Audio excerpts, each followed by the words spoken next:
Hey folks, welcome back. We're going to do some dry canning today. We got put in by the rain, expecting a freeze over the next couple of nights down in the 20s here. So we're just taking this time to do some food storage on our dry goods. I shouldn't use the word dry canning, but it's not a canning process at all. But I'll try to keep this as short as I can and get you the gist of everything. Let me reposition the camera here and get you in here where you can see what's going on. All right, we'll see how this starts out. What we've got here, we've got some dehydrated milk, powdered milk, some black beans, rice, pinto beans, some quinoa, and basically what we're going to do is just seal this stuff up in a jar. It's glass is a great oxygen barrier. We actually use them to store our seeds in for the season. And you can use a vacuum sealer or oxygen absorber. Main thing is, don't stick this stuff in the oven. When you pull these out of the oven and you place the lid on it and tighten it down, you are trapping oxygen inside the jar, and that is not what you want to do. You want to remove all the oxygen that you can, and there's only a couple of ways that you can do that safely. You can reuse just about any glass jar. You use glass preferably. It's a superior oxygen barrier. Also, you can reuse a lot of your lids as long as the rubber O-ring isn't damaged.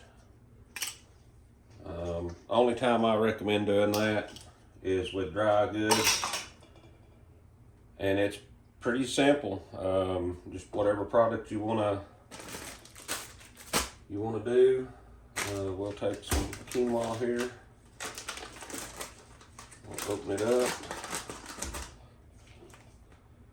My jars have been cleaned and sanitized. That's always important, and they are dry. Make sure they're dry before you put any dry goods in it, or you're kind of defeating the purpose. We're just going to pour this in, fill the jar. You don't have to worry about head space or anything like that. Fill these things up as much as you can get in them. We're going to place the lid on them. We're going to come over here. These are a Food Saver brand. I'm kind of faithful to Food Saver. It's always been a good product for us. Set that down on there. This has the accessory on it for doing just this. Place it in. You're going to turn your machine on. Come over here, and this is your accessory vacuum. And you're going to start pulling the vacuum on this jar.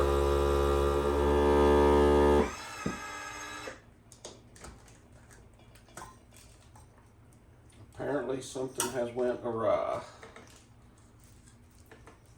And obviously with this quinoa, it is an issue.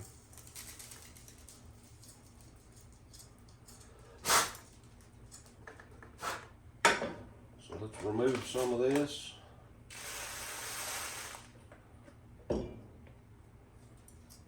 Let's give it our proper half-inch headspace.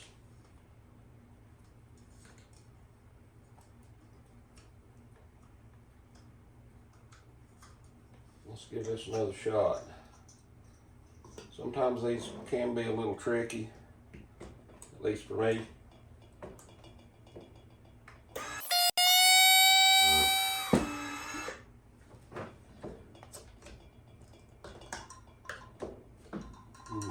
That failed.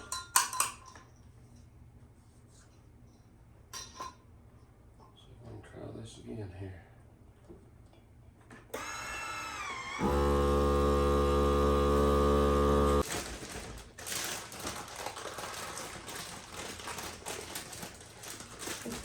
Grab a funnel here.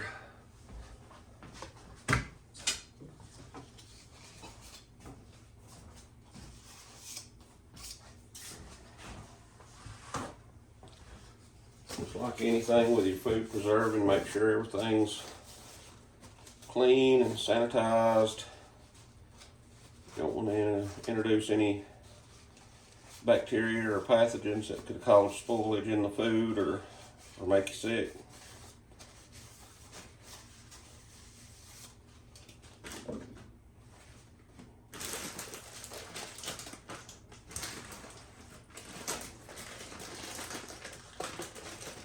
We'll make a mess here.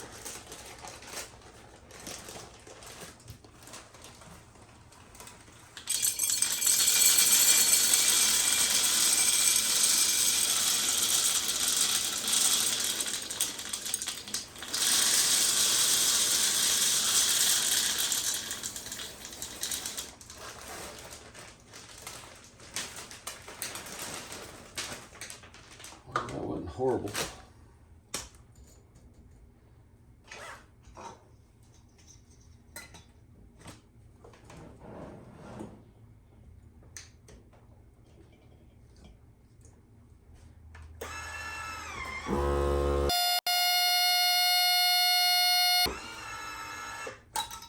If it doesn't start pulling the vacuum right away, just check your seal, check your ring. That's an old ring. Or a band rather, or yeah, ring. Let me try this one here and see what we get going on here.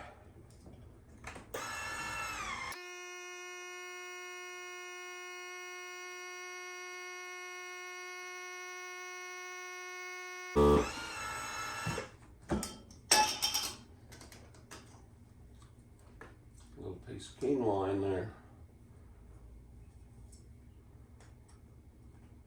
Always happens when you turn the camera on, folks. You can do 100 jars of these and never have a problem. Okay, well, that lid's got a dent in the top of it. So let's try a new lid.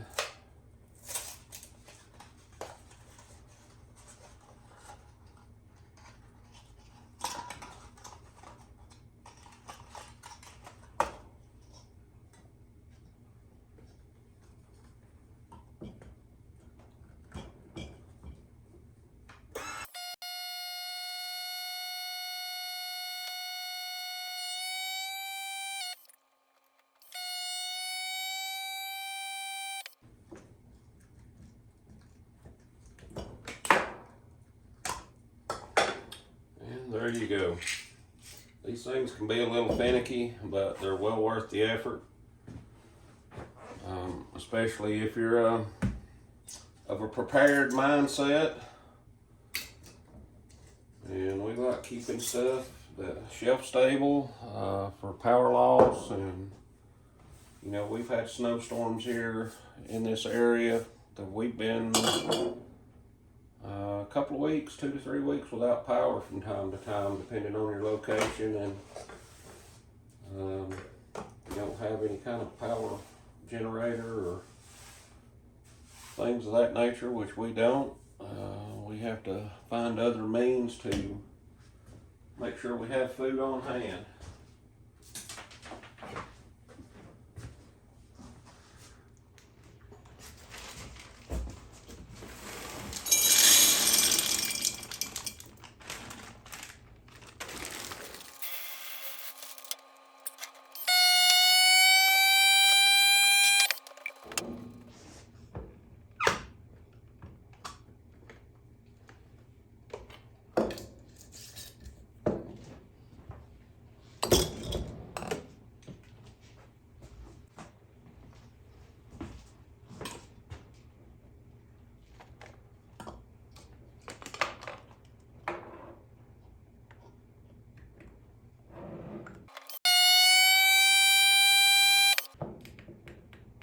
I want to give you a quick comparison of this one has an oxygen absorber in it, and I try to get this in one take so you can kind of get a idea. This has been sitting here for about a week. I put these seed in here about a week or so ago and thrown an oxygen absorber in there, and just take a listen. This is one I just did. So obviously the oxygen absorber is doing its job.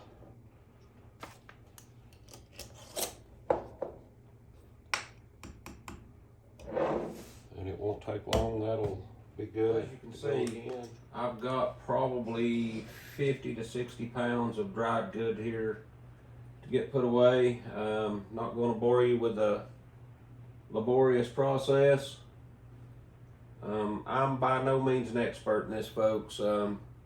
Actually, this method with oxygen absorbers and the vacuum sealers I picked up off of another YouTube channel, Red Rose Homestead. She is probably my go-to, even above Ball canning books. The woman is a wealth of knowledge. Check her out. I don't know her, never spoke to her, but I love her videos. And she's got a lot of good information and knows the science behind food preservation, which is very important. We've always just stored our dry goods in the packages they came in, and that's great, you know, for most situations, but we've got a pantry we use that is we built inside an outbuilding for space reasons, and there's always the fear of rodents more so than pests inside the bean, the weevils and things of that nature. So check her out. She knows a lot more than I do. But thanks for watching, and I gotta get to work.